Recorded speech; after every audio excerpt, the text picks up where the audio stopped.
కృష్ణా పరివాహక ప్రాంతంలో వర్షాలు కురుస్తుండటంతో నాగార్జున సాగర్ ప్రాజెక్టు అధికారులు అప్రమత్తమయ్యారు. ఇప్పటికే డ్యామ్ సేఫ్టీ గేట్ల ఆపరేషన్పై ట్రయల్ రన్ పూర్తి చేశారు. నాగార్జున సాగర్ ప్రాజెక్టును పరిశీలించింది జాతీయ స్థాయి ఇంజనీర్ల బృందం. డ్యామ్ భద్రతకు పలు సూచనలు చేసింది. గేట్ల నిర్వహణపై అప్రమత్తంగా ఉండాలని తెలిపింది. స్పిల్వేపై గుంతలు డ్యామ్ భద్రతపై ఆందోళన కలిగిస్తున్నాయి. వారం రోజుల క్రితమే క్రస్ట్ గేట్ల ట్రయల్ రన్ పూర్తి చేశారు అధికారులు. క్రస్ట్ గేట్లకు రబ్బర్ సీల్స్, గ్రీజింగ్, రూప్ గ్రీజింగ్, క్రస్ట్ గేట్ల మోటార్లకు వైరింగ్ పనులు పూర్తయ్యాయి. నాగార్జున సాగర్ స్పిల్వే గుంతలను పరిశీలించింది కేంద్ర బృందం. 2024లో స్పిల్వేపై గుంతల పూడ్చివేత పనులు నాణ్యతతో చేయలేదని అసంతృప్తి వ్యక్తం చేసింది. దీనికి శాశ్వత పరిష్కారం కోసం అధికారులు యాక్షన్ ప్లాన్ రూపొందించాలని తెలిపింది. ప్రాజెక్టు జూలైకి చివరికి లేదా ఆగస్టు మొదటి వారంలో పూర్తి స్థాయిలో నీటి మట్టానికి చేరుకునే అవకాశం ఉంది.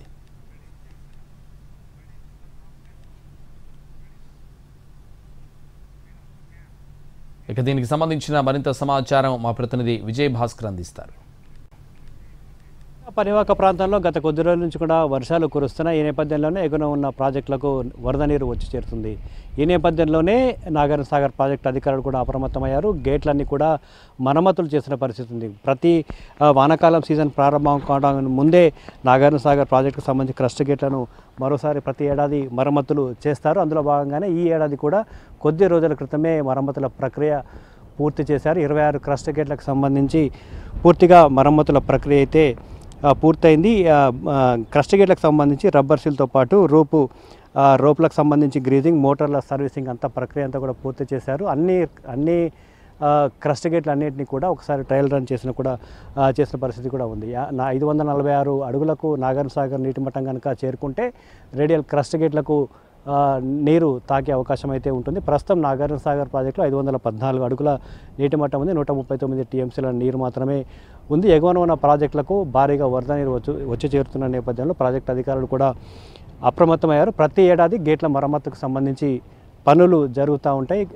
ఎగువన భారీగా వర్షాలు వస్తే ఎలాంటి ఇబ్బందులు కలగకుండా ఈ ఏర్పాట్లు అయితే చేస్తూ ఉంటారు. 2009 సంవత్సరంలో భారీగా వరద వచ్చిన సమయంలో క్రస్ట్ గేట్ల నిర్వహణ కొంత ఇబ్బందికరంగా మారింది. ఈ నేపథ్యంలోనే అప్పటి నుంచి కూడా అధికారులు ప్రతి ఏడాది అప్రమత్తంగా ఉంటున్న పరిస్థితే కనపడుతూ ఉంది. గరిష్టంగా నాగార్జున సాగర్కి 2009లో ఒకే రోజు 23 లక్షల క్యూసెక్ల ఇన్ఫ్లో వచ్చింది. వచ్చిన సమయంలోనే ప్రాజెక్టు భద్రత పై అనేక ప్రశ్నలు కూడా తలెత్తాయి. ఈ నేపథ్యంలోనే ఎటువంటి పరిస్థితి వచ్చినా అకస్మాత్తుగా వరద వచ్చినా దిగువకు నీటిని విడుదల చేసేందుకైతే అధికారులు సిద్ధంగా ఉన్న పరిస్థితి చాలా స్పష్టంగా కనపడుతూ ఉంది. స్పిల్వే పైన పడిన గుంతలు మాత్రం ఆందోళనకు గురి చేస్తూ ఉన్నాయి. మరమ్మతులు చేసినప్పటికీ కూడా గుంతలు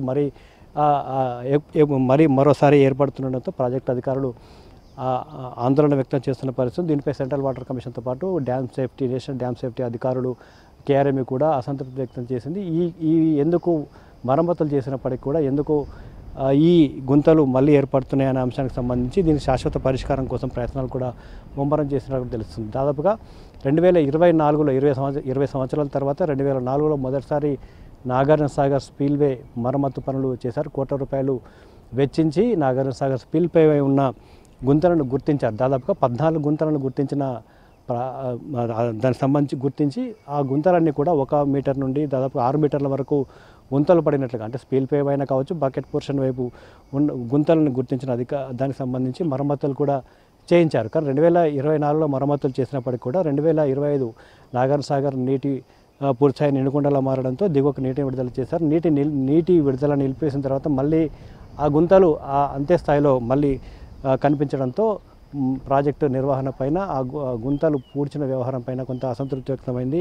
పనులు నాణ్యతతో చేయలేదు అనేది కూడా ఆరోపణలు వచ్చాయి. ఈ నేపథ్యంలోనే ఈ గుంతలు ప్రాజెక్టు నిర్వహణకు కావచ్చు, ప్రాజెక్టుని ప్రమాదంలో పడేస్తాయి, ప్రాజెక్టుకు ఇబ్బందికరంగా మారే అవకాశం కూడా ఉంటుంది. కాబట్టి ఈ గుంతలు పూడ్చేందుకు శాశ్వత పరిష్కారం చేయాలని ఇప్పటికే డ్యామ్ సేఫ్టీ అధికారులు ఆదేశాన్ని జారీ చేసిన నేపథ్యంలో శాశ్వత పరిష్కారం కోసం ఒక టీం కూడా 5 సభ్యుల బృందం కూడా కొద్ది రోజుల క్రితం నాగార్జున సాగర్కు వచ్చింది. ఎక్కడెక్కడ గుంతలు పడుతున్నాయి, స్పిల్వే నుంచి ఎంత దూరంలో కిందికి ఎంత దూరంలో గుంతలు పడుతున్నాయి, ఎంత లోతు వరకు పడుతున్నాయి, ఎందుకు మరమ్మతులు చేసినప్పటికీ కూడా ఎందుకు మళ్ళీ ఆ గుంతలు మళ్ళీ గుంతలుగానే ఉండిపోతున్నాయి అనేది అనుసంధించి ఒక అధికారులు ఒక పర్యటన చేసి పూర్తి క్షుణ్ణంగా పరిశీలించిన పరిస్థితి అయితే కనపడతా ఉంది. కెమెరామెన్ బాలుతో విజయభాస్కర్, ఎన్టీవీ, నల్గొండ జిల్లా.